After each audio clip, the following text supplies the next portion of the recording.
Welcome back to my studio. I'm Bea Grob and I love to inspire you. It is all about art journaling, painting, collage, assemblages and anything else that sparks my interest. So enjoy! Hey everybody, welcome back to my channel. So glad you joined me today in my studio, so to speak.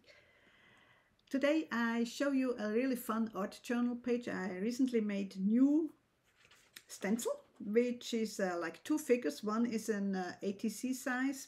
You probably barely can see it, and one is the larger size, and it is called Lovely Lady. You can find them over at my shop if you are interested in. But first I did start with some of my collage papers. Again, they are available in the shop, but maybe you have something similar. Additionally to the collage papers, I also, that are all collage papers here, I did also use additionally some vintage pattern, sewing pattern paper and some musical sheets. That's how I started.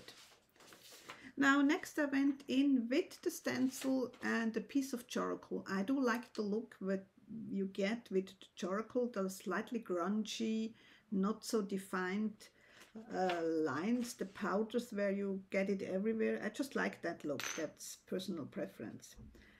And then I started the actual painting process, and I'm gonna tell you some of the colors I used. Is first of all, I did use gesso, but I did tint it with a fluid golden quinacridone red, so not to have a white gesso, but instead a pinkish gesso, like you still can see her in her dress. And then to paint her, I actually used different brands of acrylic paint. I do have a carmine, a naphthol carmine red. I do have azo yellow medium. I do have Titan white, that's a neutral gray, and a greenish yellow. And that's a mixture I made at one point. I don't remember for what, but I'm on the mission to use it up. So, and then obviously I did use a spatula. I also did use my roller, which I have covered with some laces. I do that very often. From time to time you have to change the laces because the gaps start filling in and then you don't get the pattern no longer. But it's one of those very cheap rollers I grabbed from IKEA. Not sure if they're still available, but they are perfect because they have a really large opening here, so you can add things easily.